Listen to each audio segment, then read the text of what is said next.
Subscribe to our channel and press the bell icon. Also like, comment and share the video. जय गुरुदेव, जय माता की।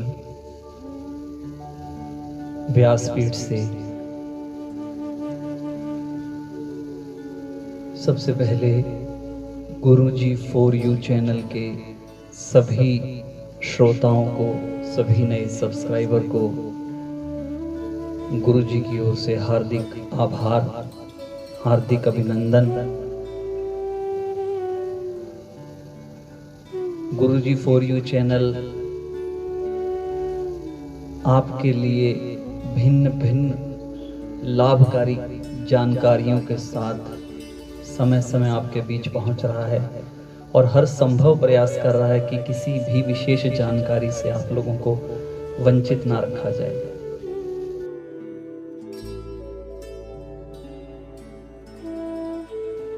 कौन गया, कब गया, असमय गया, अकारण गया, इस महामारी ने दानव के रूप में उनको इस प्रकार से ग्रसित किया कि उनके परिजन उनके मृत्यु के समय पे शायद पहुंच भी नहीं सके। शास्त्र कहते हैं कि मृत्यु के समय बेटा मुखाग्नि करता है।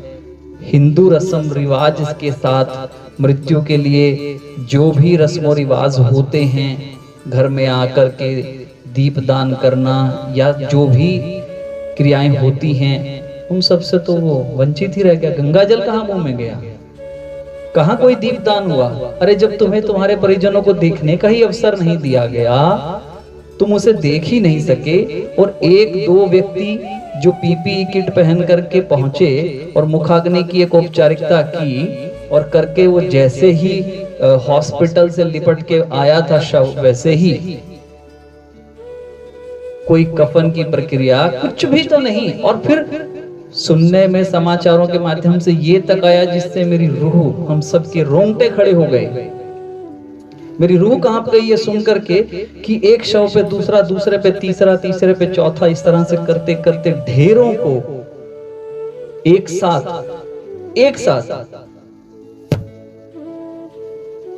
हे प्रभु, कितनी विडंबना, कितनी विकट समस्या। और अभी पिछले महीने ही जब टीवी देख रहे थे या समाचार सुन रहे थे तो ये भी सुनने में आया, ये भी देखने में आया कि लोगों ने जैसे ही इस महामारी से किसी का अंत हुआ, सीधा ही गंगा जी में विसर्जित कर दिया। कितने सैकड़ों शव तो गंगा जी में उन्होंने सीधे ही बहा दिए। ये मृत्यु है। क्या आप या हम ऐसी अंत गति के लिए विचार नहीं करेंगे? क्या हम भी चाहेंगे कि ऐसी ही मृत्यु एक दिन मुझे, आपको या हम में से किसी को भी प्राप्त हो? क्या इस पे विचार करना ठीक नहीं है? देखिए, कबूतर बहुत ज्यादा भयभीत होता है बिल्ली को देखकर, और बिल्ली घात लगा करके बैठी है उस कबूतर पर। कबूतर ने भयवश आंखें बंद कर ली और ये समझ लिया कि बिल्ली नहीं दिखाई दे रही, तो बिल्ली है ही नहीं। मगर बिल्ली ने अवसर पाते ही उसका गला दबोचना है, उसे पकड़ना है, उसे अपना ग्रास बनाना है, उसके प्राणों का हरण करना है। तो हम क्या हैं? कबूतर हैं? नहीं, पर हम कबूतर ना बने, कबूतर नहीं हैं। हम परमात्मा की अनमोल धरोहर हैं, अनमोल देन है, जिसे परमपिता परमात्मा ने बुद्धि से नवाजा है, ये सीख, ये समझ से नवाजा है कि अच्छे बुरे कर्म का विचार करो, जन्म मृत्यु का विचार करो, मृत्यु को हमेशा याद रख, सदकर्मों की यात्रा करो। अब इससे कड़वी बात और क्या होगी कि जाने वाला परिजन आज जीवित है, अपने घर में वैभव के साथ, अपने परिवार के साथ बैठा है। कल उसे कोई रोग महामारी हुई, हॉस्पिटल में मृत्यु हुई और हॉस्पिटल वालों ने वहीं से वहीं उसे शमशान भूमि में भेज दिया और उसके परिजनों को सूचित कर दिया कि 1 या 2 लोग आकर के वो पीपी किट पहन करके और वो जो अंतिम क्रिया की औपचारिकता है वो पूरी कर दीजिए। कितनी विडंबना है, विचार कीजिए ना इस पे भी। क्या आप चाहेंगे ऐसा? जिस घर में आपका साम्राज्य, आपका राज, आपका परिवार, आपका हर सामान वहां रखा है, वहां से आपको ऐसे ही विदा कर दिया गया। हालांकि ये विषय बहुत गंभीर और बहुत गहरा है कि वो ऐसे क्यों गए। ऐसा जाना क्या उनकी नियति थी, निश्चित थी? चलो ईश्वर कृपा से वो लोग गए, परमात्मा परमेश्वर उनको सद्गति प्रदान करे, उनकी आत्मा को अपने चरणों में निवास दे। मगर हम तो इससे सीख लें, हम तो इससे विचार करें, हम तो इससे समझें। अरे बाकी चीजों में रीस करते हो कि फलां के पास ये है, मेरे पास ये क्यों नहीं है? फलां के पास वो सुख सुविधा है, मेरे पास क्यों नहीं है? फलां ने तो इतना कमा लिया, मैंने क्यों नहीं कमाया? उसने 2 बंगले बना लिए, मैंने क्यों नहीं बनाया? अरे तो भाई इस सीख से भी एक बहुत बड़ी समझ सीख लो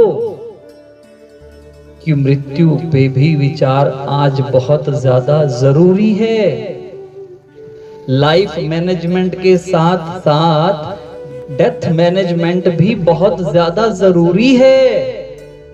मेरा आपसे करबद्ध निवेदन है कि इससे डरना नहीं है, इसे समझना है कि मृत्यु का उत्सव कैसे मनाया जाए, मृत्यु को कैसे सुखद बनाया जाए।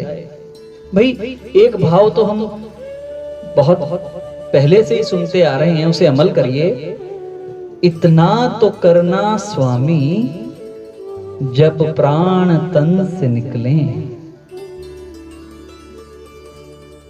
इतना तो करना स्वामी जब प्राण तन से निकले कि मेरे सामने मेरा ईश्वर हो, परमेश्वर हो, मेरा इष्ट, मेरा आराध्य हो और मैं सुखद उनके चरणों में अपना अंत समर्पित कर सकूं या समर्पित हो सकूं।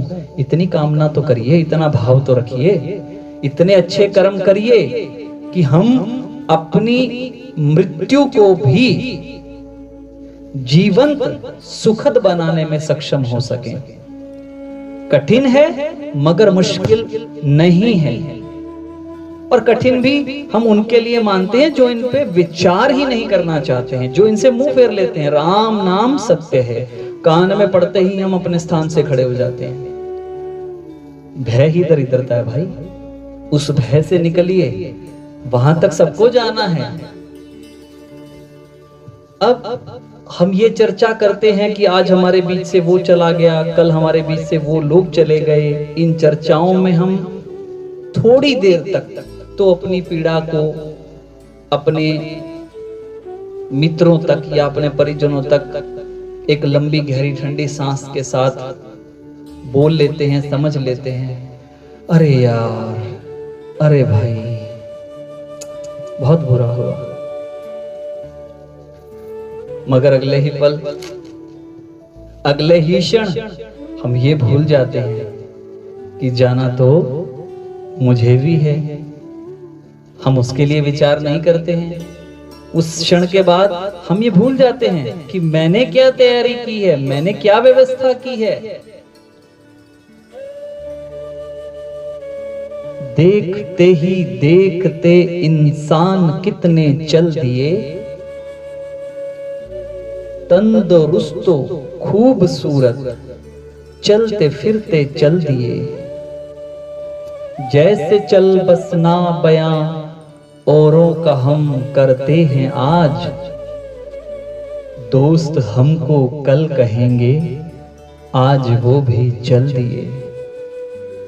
अब ये तो आना जाना गीता जी के माध्यम से हमें समझाया गया कि ये शरीर नश्वर है, आत्मा अजर अमर अविनाशी है। वो एक चोला छोड़ दूसरा चोला बदल फिर पुनः अपने कर्मानुसार, अपने प्रारब्ध अनुसार अलग अलग योनियों में भ्रमण करती है। मगर आज के इस विषय से हम आपको सिर्फ यही एक चेतावनी देना चाहते हैं कि जीवन के प्रति आप जितने सतर्क हैं, जितने सक्रिय हैं, कृपया मृत्यु के लिए भी उतना ही विचार जरूर करिए। उसके लिए विचार हम तब करते हैं जब हम सद्कर्मों से जुड़ते हैं, अच्छे कर्मों से जुड़ते हैं, ईश्वर के चरणों में अपनी चित्त को लगाते हैं, अपने परिजनों के साथ भजन, चिंतन और मनन करते हैं, परमपिता परमात्मा की दी हुई नेक सीख से अपना और अपनों का सर्वजन सुखाय सर्वजन हिताय करते हैं, तब हमें मृत्यु से कोई भय नहीं रहता और वो तैयारी हमारी स्वतः हमारा परमेश्वर, हमारा इष्ट, हमारा आराध्य सुलभ करता चला जाता है। हमने तो सिर्फ कर्म किया और कर्म भी नेक और अच्छा और पुण्यकारी किया, परहितकारी किया, किसी दूसरे के काम आए, किसी अपने के काम आए। उसके लिए जो जरूरत थी, उस जरूरत को हमारे माध्यम से यदि हम पूरा कर सके, तन से, मन से, वचन से, वाणी से, कर्म से, वो हमने पूरा किया। तो कहते हैं ना, परहित बसे जिनके मन माही, तिनको जग में दुर्लभ नाही। अब इस संसार में हम मोह में पड़े रहेंगे, ये मेरा, ये मेरा, ये मेरा, तो भाई कफन की जेब नहीं होती। हमारे बीच से जो भी गए, जिनकी हम आज चर्चा भी नहीं कर रहे हैं, क्या वो अपने साथ अपना कुछ ले जा पाए?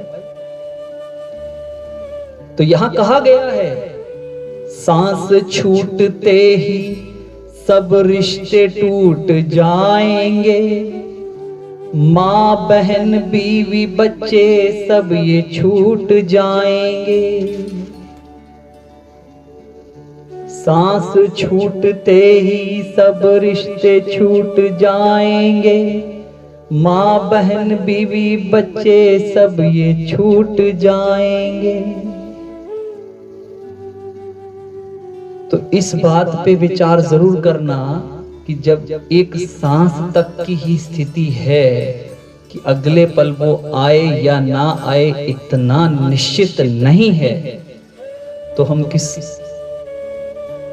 व्यवस्था के अंदर अपने आप को बहुत ज्यादा बिजी करके बैठे हैं, बहुत ज्यादा व्यस्त करके बैठे हैं। ज्यादा से ज्यादा हर श्वास में उस प्रभु का सिमरन, उस प्रभु के नाम का चिंतन, चलते फिरते उठते बैठते ये तो निरंतर कर सकते हैं। इतना तो संभव करने का प्रयास कीजिए, एक प्रण कीजिए कि यदि आज परमात्मा ने मुझे ये जीवन बख्शा है, मैं आज अपने परिवार के साथ सुखद बैठा हूँ, स्वस्थ बैठा हूँ, तो मैं आज से और अभी से उस परमात्मा का निरंतर शुक्राना करते हुए उसका नाम ना भूलूं, क्योंकि नाम लेने मात्र से ही कल्याण संभव है। ऐसा बार बार हमारे संत महात्माओं ने हमसे कहा है, हमारे ग्रंथ शास्त्रों ने कहा है, प्रभु की वाणी गीता जी में भी यही बात है। ग्रंथ साहब जी में भी यही बात है, सिमर सिमर नर उतरहु पारा, जिसने सिमरन किया, जिसने नाम लिया, वही पार उतर पाता है। तो आप अपने लिए, अपने बच्चों को, अपने परिजनों को निरंतर बाकी जीवंत तैयारियों के साथ साथ इस तैयारी के लिए सिमरन पे, प्रभु चिंतन पे, भजन पे अत्याधिक जोर दीजिए, जो बहुत ज्यादा जरूरी है, अति आवश्यक है। क्योंकि वही बात आ जाती है कि कहने वाले कह देते हैं जीवन बड़ा अनमोल है, बार बार नहीं मिलता। जीवन तो आपको रोज मिल रहा है, मृत्यु बार बार नहीं मिलेगी, वो तो एक बार ही आएगी और एक बारी में ही फुर्र।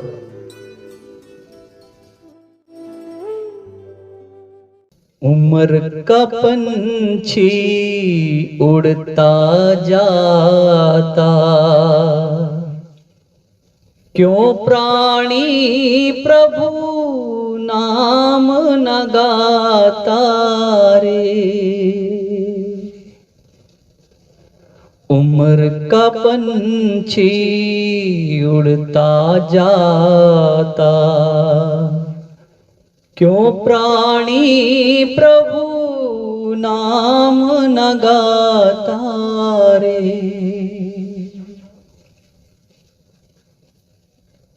आज कहे कल नाम जपूंगा, है ना हंसने वाली बात। आज कहे कल नाम जपूंगा, कल आए फिर कल जप लूंगा। आज कहे कल नाम जपूंगा, कल आए फिर कल जप लूंगा। बीता कल कभी लौट ना आता। विचार कीजिएगा, बीता कल कभी लौट ना आता। क्यों प्राणी प्रभु नाम न गाता रे, उम्र का पंछी उड़ता जाता। क्यों प्राणी प्रभु नाम न गाता रे। बचपन बिताया मौज मस्ती में, युवा अवस्था उससे हस्ती में, और जब बुढ़ापा आने लगा तो बीमारियों ने और दवाइयों ने घेर लिया, तो प्रभु चिंतन के लिए समय बचा ही कब। जब अंत तो गत्वा एक शैया पे पड़े ये करहा रहे हों, ये चिल्ला रहे हों कि प्रभु बस अब तो मुक्त कर दो, उस समय कोई फायदा नहीं। आज से, अभी से, इसी क्षण से हम ये प्रण करें कि हम उस ईश्वर के लिए निरंतर नहीं तो अधिक से अधिक समय उसके भजन चिंतन के लिए, उसके नाम सिमरण के लिए अवश्य ही निकालेंगे। ये है हमारी आगे की फ्लाइट की सुखद तैयारी, व्यवस्थित तैयारी और फुल टू मैनेज्ड आगे की जो हमारी यात्रा है, फुल टू लग्जरियस और फुल टू कंफर्ट। तो आज के लिए इतना ही। ओम सर्वे भवन्तु सुखिनः, सर्वे सन्तु निरामयाः, सर्वे भद्राणि पश्यन्तु, मा कश्चित् दुःखभाग् भवेत्। ओम शांति। हरि ओम तत्सत्।